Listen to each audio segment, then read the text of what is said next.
Sir प्रिय दर्शकों, मैं आचार्य दीनानाथ चौबे फिर से एक बार स्वागत करता हूं हमारे यूट्यूब चैनल पर। देवउठनी एकादशी 1 नवंबर दिन शनिवार, इस सुनहरे मौके को न हाथ से गंवाएं, क्योंकि शीघ्र विवाह होगा।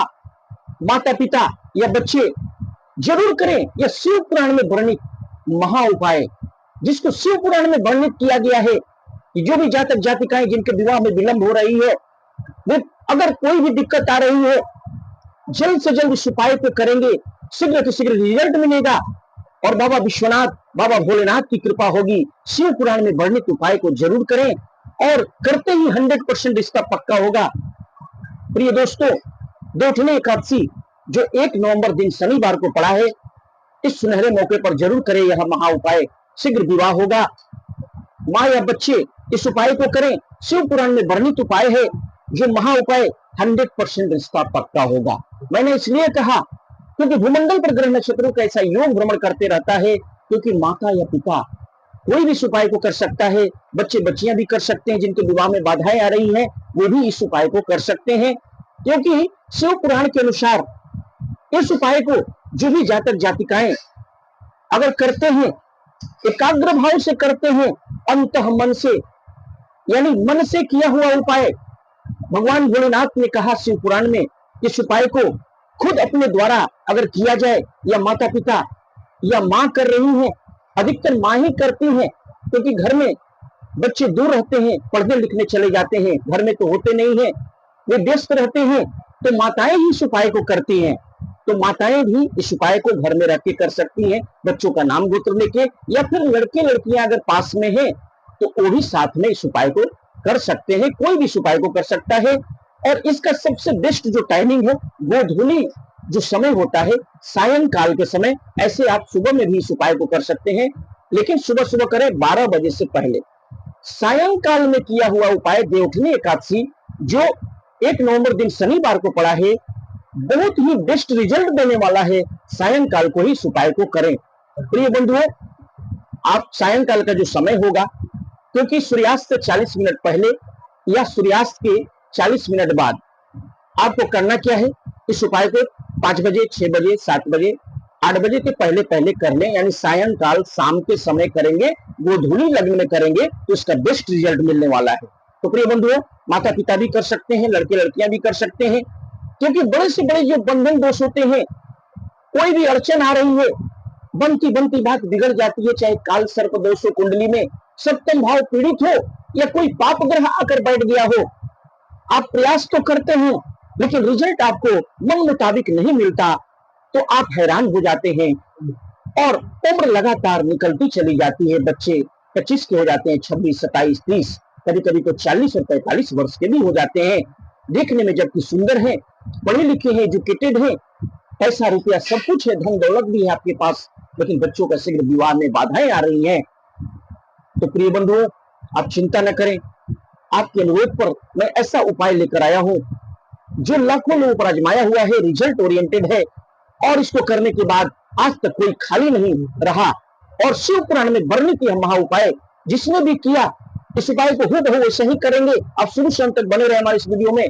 शीघ्र से शीघ्र विवाह होगा, मनोवांछित इच्छा की पूर्ति होगी, धन दौलत ऐश्वर्य, कर्ज से मुक्ति, नौकरी की प्राप्ति, और साथ में साथ एक उपाय से आप चाहें तो बहुत सारी मनोकामनाओं का आप पूर्ण कर सकते हैं, और बच्चों का शीघ्र विवाह भी हो सकता है इस उपाय को करने के बाद। प्रिय बंधुओं, शुरू से अंत तक हमारे इस वीडियो में बने रहें, और जो लोग हमारे इस चैनल में नए नए आए हैं, चैनल को सब्सक्राइब अवश्य करें, बेल आइकन को ऑल पर सेट कर लें, ज्यादा से ज्यादा लोगों में शेयर करें, और वीडियो पसंद आए तो वीडियो को लाइक करें, चैनल को सब्सक्राइब करें, बेल आइकन को ऑल पर सेट कर लें, ज्यादा से ज्यादा लोगों में से शेयर करें। और ज्यादा विलंब करते हुए चलते हैं उपाय की तरफ।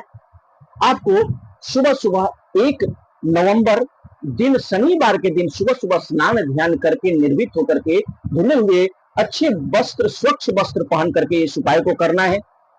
आपको करना क्या है, घी का एक दीपक लक्ष्मी नारायण भगवान को दिखा करके सुबह सुबह आप घर के मंडप में विराजित देवी देवता को दिखा करके रख दें। इसके बाद सायंकाल आपको इस उपाय को गोधूली लग्न में करना है। करना क्या है, जो सामग्रियां मैं बता रहा हूं उसे नोट कर लें कागज कलम से।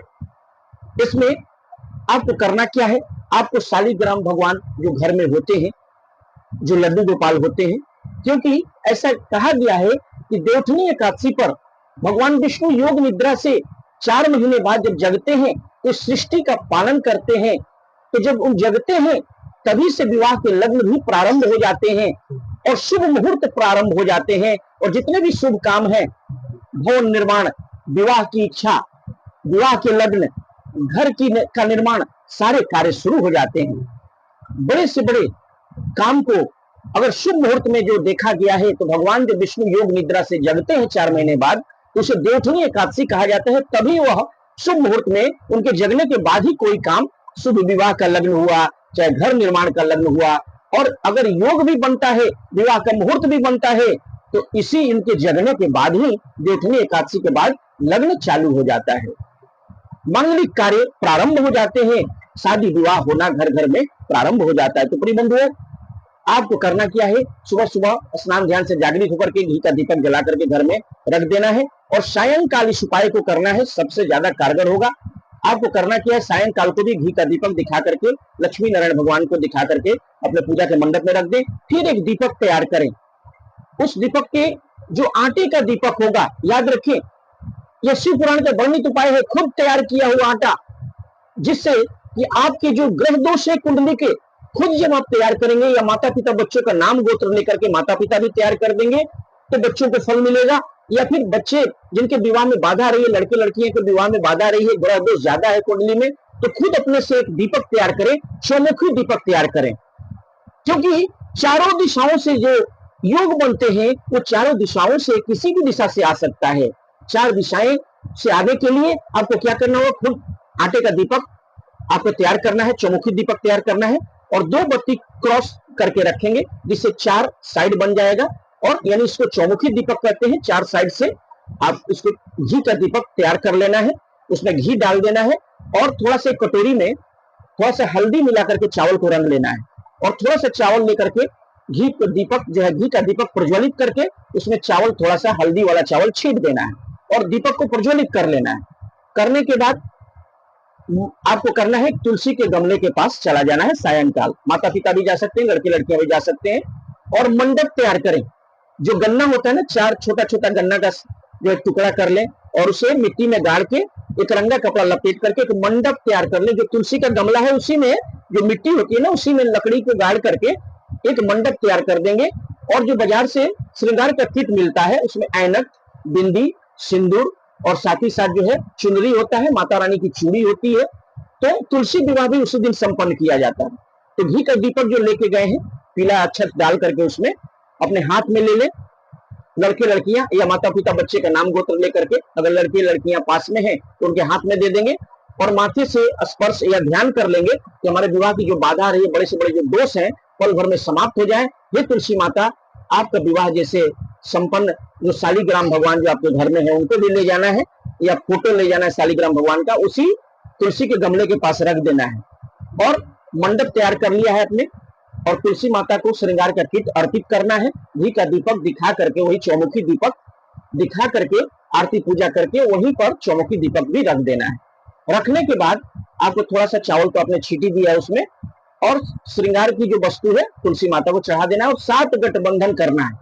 याद रखिए 7 बार कलावा से, जैसे विष्णु भगवान जो अपने लड्डू गोपाल को लेके गए हैं, तुलसी माता के बगल में रख दीजिए या फोटो पे रख दीजिए और तुलसी माता के साथ 7 बार कलावा से उनको बांध के गठबंधन कर देना है और कहना है कि हे लक्ष्मी नारायण भगवान, जैसे आपका गठबंधन हो रहा है, हे तुलसी माता, आपका विवाह जैसे संपन्न हुआ था उसी तरह मैंने गठबंधन 7 जन्मों का जो बंधन यहाँ पर मैं कर रहा हूँ और आपका हुआ है, जैसे आपका विवाह संपन्न हुआ था, मेरा भी विवाह का कोई ना कोई जोड़ी आ जाए, चारों दिशाओं से कहीं ना कहीं से अच्छा प्रस्ताव आ जाए और मनपसंद रिश्ता मिल जाए, मनपसंद जीवन साथी प्राप्त हो जाए। ऐसा करने से उस दिन देवउठनी एकादशी के दिन सायंकाल दिन शनिवार को करके ये उपाय अगर आप कर लेंगे तो आपके बच्चों का शीघ्र शीघ्र विवाह हो जाएगा। और एक मंत्र जो मैं बता रहा हूँ, ओम नमो भगवते वासुदेवाय नमः, इस मंत्र का 108 बार या 1 माला आप जाप करें या 31 बार कम से कम जरूर कर लेंगे।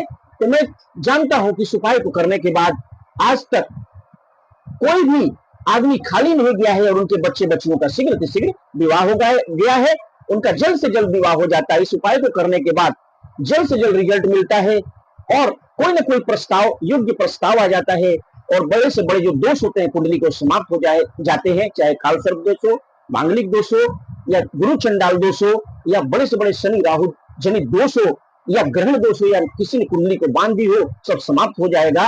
और याद रखिए, जो अक्षत आपने दीपक में छीट के जो दीपक जलाया था, थोड़ा सा जो हल्दी उसमें हाथ में जो लगा हुआ है, वहां से जो पेस्ट आपने कटोरी में बनाया था, उसी कटोरी से थोड़ा सा हल्दी का टीका कर लेना है, यानी तिलक लगा लेना अपने माथे पर। माता पिता कर रहे हैं तो अपने माथे पर बच्चों का नाम गोत्र लेके उनका शीघ्र विवाह कर लेंगे। और लक्ष्मी नारायण भगवान को भी उसी हल्दी से तिलक लगाना है, तुलसी माता को भी तिलक लगाना है।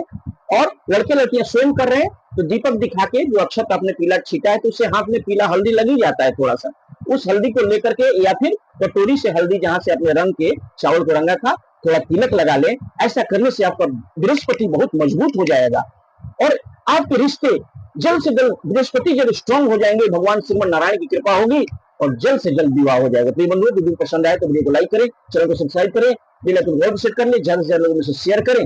और कुंडली विश्लेषण के लिए हमें अपने बच्चों का नाम, डेट ऑफ बर्थ, जन्म का समय, जन्म का स्थान लिखकर अवश्य भेजें। मैं बता दूंगा आपके बच्चे बच्चों की शादी कब होगी, किस दिशा में होगी, कितनी दूरी पर होगी, जीवन साथी कैसा मिलेगा। सारे प्रश्नों के लिए, लव मैरिज होगी कि अरेंज मैरिज होगी, सारे प्रश्नों के लिए, कुंडली विश्लेषण के लिए हमें स्क्रीन पर दिए नंबर पर कॉन्टैक्ट अवश्य करें। तब तक के लिए ओम श्रीमन नारायण, जय श्रीमन नारायण।